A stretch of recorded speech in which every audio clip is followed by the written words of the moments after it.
तो hello guys, आज की वीडियो में हम कंपैरिजन देखने वाले हैं TD7279 और सैनियो की LA4400।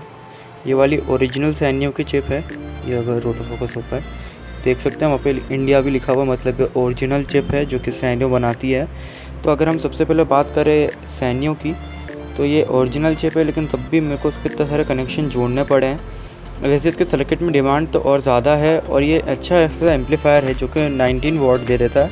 लेकिन दिक्कत ये ना कि अगर आपका चार्जर अगर आप इसको किसी अडेप्टर से चला रहे हो, वो हल्का सा भी नॉइज़ी हुआ तो सिंपल सी बात है, आपका ये बहुत ज़्यादा नॉइज़ी सर्किट बन जाएगा।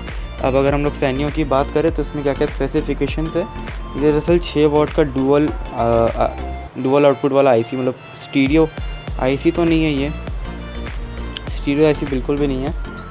इसका जो अब ब्रिज में देखा जाए तो 19 वोल्ट तक निकाल देता है, और अगर देखें तो ये चैनल सेपरेशन के लिए बहुत अच्छा माना जाता है, और उसमें बहुत कम नॉइज़ आती है।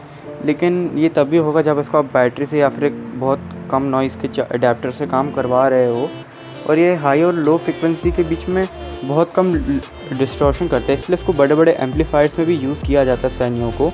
लेकिन दिक्कत ये है कि आपको यहाँ पे ओरिजिनल चिप ही यूज़ करनी पड़ेगी। अगर आप नकली वाली यूज़ करते हैं तो आप उसकी साउंड क्वालिटी से परेशान हो जाएंगे। और इसमें बिल्ट इन माइक म्यूट का फंक्शन है, और भी इसमें बहुत सारी चीज़ें हैं जो कि बहुत अच्छी हैं। इसके अंदर प्रोटेक्टर भी लगा हुआ है जो कि थर्मल प्रोटेक्टर भी है, और तो और इसके अंदर ओवर वोल्टेज का भी है और ओवर यूसेज का भी है। अगर आप इसमें बहुत भारी डिमांड वाला स्पीकर लगा जाए तो वो भी इसमें प्रोटेक्शन सर्किट है, और थर्मल का भी प्रोटेक्शन सर्किट है। मतलब ये पूरी तरीके से अगर ओरिजिनल आईसी है तो उसमें बहुत सारे प्रोटेक्शन सर्किट आपको मिल जाएंगे। अगर हम बात करें LA की, तो मैंने इसका एम्पलीफायर बनाया था और इसको यहाँ पर ही लगाया था, उसकी हीट सिंक है। लेकिन दिक्कत वही थी कि साउंड क्वालिटी मेरे को बिल्कुल पसंद नहीं आई, तो मैंने इसको रिजेक्ट कर दिया था। वैसे मेरे पास 2 पड़े, और ये 120 रुपये का आता है, 120 रुपये का आता है, और ये 19 वाट का, जबकि TDA 30 वाट का है और ये 60 रुपीज़ में आता है ओरिजिनल चिप।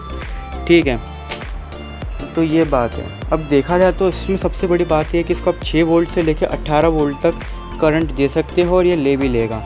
सबसे अच्छी बात ये है इसमें, नहीं तो आपको ज़्यादा कोई कैपेसिटर जोड़ने पड़ते हैं। अगर आपको दिखाऊं तो ये देखिए, इसमें बस एक ही कैपेसिटर जोड़ा है, वो भी साउंड के लिए। इसमें देखिए इसमें कितने सारे जोड़ने पड़े, तब भी इसमें डिस्टॉर्शन है, इसमें नहीं है। अगर आपको अगर इसका साउंड क्वालिटी सुनना और इसका एम्पलीफायर बनाना है तो मैंने इसका वीडियो आपको आई बटन में लिंक कर दूंगा, तो आप देख सकते हैं। यहाँ पे मैंने 2 इस्तेमाल किया, मतलब कुछ 4 चैनल का आउटपुट है ये दोनों के दोनों। अगर आपको उसमें सबसे अच्छी एक और बात बताऊँ मैं, अगर बाई चांस जैसे कि अगर आपका ऑडियो सिग्नल बस लेफ़्ट का आ रहा है ना, और आप इसके दोनों एम्पलीफायर चला रहे हो, तो इनमें इतना वो है, मतलब इसमें एक ऐसा वो भी है, सिस्टम भी है कि ये सिंपली क्या करता है, अगर लेफ़्ट का ऑडियो मिल रहा है तो आप स्टीरियो आईसी, मतलब ऐसा कि फिर आपके एक स्पीकर में आवाज़ आएगी, राइट वाले में, लेफ़्ट वाले में नहीं आएगी। तो ये क्या करता है, दरअसल अगर लेफ़्ट का ऑडियो मिल रहा है तो राइट में भी वही डाल देता है, जिससे कि होता यूँ है कि दोनों चैनल पे ऑडियो आती है। ऐसा नहीं है कि मतलब अगर आपका ऑक्स केबल ख़राब है तो आप म्यूज़िक एंजॉय नहीं कर सकते हैं। तो दरअसल ये मेरे साथ भी हुआ था, मेरा ऑक्स केबल ख़राब हो गया, तो मैंने नोटिस किया कि इसमें अगर एक चैनल पे भी ऑडियो आता है तो दोनों उसको सेम करके देते हैं। अगर आपका कोई इसका बहुत बड़ा एम्पलीफायर बनाना हो तो भी बहुत ईजी हो जाता है, क्योंकि आप इन दोनों को ब्रिज भी कर सकते हो, ऐसी कोई दिक्कत नहीं है। आप इनको ब्रिज करके भी चला सकते हो, आप इसको भी ब्रिज करके चला सकते हो। ये तब ये देगा 19 वाट की पावर देगा, मतलब। तो ये आईसी बहुत अच्छी है, लेकिन ये आईसी है ना 80s के टाइम की डिज़ाइंड है, और ये सैनियो की है। और दूसरी बात ये इतनी एक्सपेंसिव इसलिए है क्योंकि ये थोड़ी सी रेयर हो चुकी है, क्योंकि आईसी इतनी पुरानी है कि सैनियो ने उसको बनाना बंद कर दिया, और ये अब इंडिया में बन रही है। तो आप सोच रहे होंगे सस्ती होगी, लेकिन नहीं, ये कुछ आईसी से जो कि बहुत कम मिल रही है, इसलिए इनका दाम हद से ज़्यादा बढ़ चुका है। जबकि ये है, ये ईज़िली मिल जाती है। और TDA तो फिलिप्स का एक सब ब्रांड है, मान लीजिए, जो कि मतलब साउंड क्वालिटी में आपको डिस्टॉर्शन तो उसमें मतलब ख़त्म ही है पूरा, मान लो।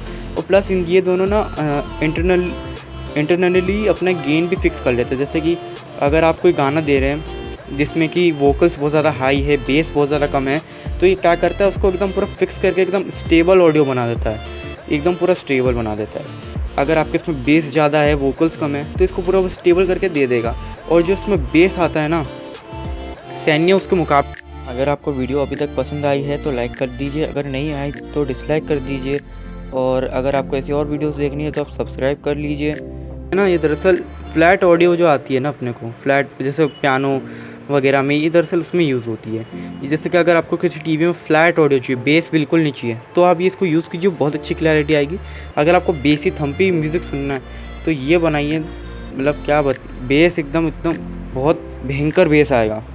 दूसरा इसमें आप देख सकते हैं कि यहाँ पे सर्किट में जैसा मैंने बनाया है वैसे ही मैं टीडिया का बना था, तो इतना नॉइज़ी सर्किट होता, लेकिन तब भी ये बहुत अच्छा सर्किट है। और इसके अंदर आपका देखा जाए तो इसमें आपको सेल्स नहीं जोड़ने पड़ते हैं एक्स्ट्रा वाले, है ना। कैपेसिटर आपको जोड़ने नहीं पड़ते इतने ज़्यादा, मतलब 2-3 जोड़ने पड़ेंगे सही। इसमें स्टैंड बाय और म्यूट का फंक्शन पहले से ही है। जैसे स्टैंड और म्यूट बाय का फंक्शन जो ये जो 2 पिन है जहाँ पे कैपेसिटर जोड़ रहा है, ये जैसे ये दोनों पिन पर अगर आप स्विच लगा देते हैं तो इसमें म्यूट और स्टैंड बाय का फंक्शन भी आ जाएगा, जो कि और भी अच्छी बात है। बट स्टैंड बाय का फंक्शन तो हम लोग यहाँ से मतलब स्विच लगा सकते हैं, लेकिन तब भी आईसीज के लिए बहुत अच्छा काम है। और ये आईसीज आपको दिख रहा होगा छोटी है, मतलब सैनियों से छोटी है, तो आप सोच रहे होंगे कम ऑडियो आएगी, लेकिन ऐसा कुछ भी नहीं है। ये 80s की चिप है। दरअसल देखा जाए तो अगर हम लोग एग्जांपल लें, जैसे कि पुरानी जो गाड़ियाँ थी उनमें इंजन ज़्यादा बड़ा आता था, और अभी की जो आती है उनमें इंजन छोटा आता है। अब दरअसल यहाँ पर हुआ यूँ कि जो टेक्नोलॉजी है ना वो इम्प्रूव हो गई थोड़ी सी। तो इसमें आप देख सकते हैं कि इसमें जो हीट सिंक का जो इशू है मैंने जो यहाँ पे लगाई है, ये वाली थोड़ी सी अलग है। अगर इस पर आप 8 ओम का लोड देते हैं तो यह बिल्कुल भी गर्म नहीं होती, मगर आप इस पर जब 4 ओम का लोड देते हो, दोनों चैनल से ऑडियो निकालते हैं 4 ओम के लोड पे, तो ये आईसी बहुत गर्म होने लग जाती है। अब इसका मतलब ऑब्वियस रीज़न वही है कि जितने कम ओम उतनी ज़्यादा पावर, क्योंकि स्पीकर की जो क्या बोल सकते हैं अपन उसको, स्पीकर का उल्टा हिसाब किताब है। दरअसल इसमें जितना कम होगा, मतलब अगर इसमें 2 ओम लगा देंगे तो आईसी बहुत भयंकर गर्म होगी, 4 ओम लगाएंगे तो भी आईसी गर्म होगी, लेकिन 8 ओम लगाएंगे तो गर्म नहीं होगी, 16 लगाएंगे तो नहीं होगी। और देखा जाए तो आप इसको चला सकते हो हर एक चीज़ में, बस दिक्कत ये है कि इसमें भी प्रोटेक्शन सर्किट्स है, इसके अंदर भी प्रोटेक्शन है, इसके अंदर भी आपको वही थर्मल प्रोटेक्शन मिल जाता है, और भी इसमें बहुत सारी प्रोटेक्शन आ जाती है। ओवरलोड थर्मल ओवरलोड का भी आ जाता है, शॉर्ट सर्किट का भी आ जाता है। अगर गलती से अगर आपके 2 वायर जुड़ गए प्लस और माइनस तो भी ये हो जाता है, क्योंकि मैंने जैसे सर्किट बनाया इसमें हुआ था एक बार प्लस से माइनस टच हो गया था, बट आईसी एकदम ठीक है, वर्किंग कंडीशन पे है। बस आपको ध्यान ये देना है कि आप इसमें अच्छे कोन वाले स्पीकर लगाए जो कि बेस झेल पाए। इसमें आप लगाएंगे तो भी कोई इतनी दिक्कत नहीं होगी। इसमें अगर पेपर स्पीकर भी लगा देते हैं तो भी कोई इतनी प्रॉब्लम नहीं है। दरअसल मैं सोच रहा था कि मैं इसे एक ट्यूटर के लिए इस्तेमाल करूं, बट वो अभी मेरे पास है नहीं, तो ये बहुत अच्छा एक सब्सटीट्यूट बन सकता है। अगर आपके पास एक ट्यूटर हो तो आप इसका एम्पलीफायर बनाएंगे तो ट्यूटर में भी इसकी बहुत अच्छी आवाज़ आएगी। 19 वाट मतलब काफ़ी अच्छा रहेगा। बट मेरा जो वाला एम्पलीफायर मैं इससे खुश हूँ, तो मैंने इसलिए इसको बनाया नहीं।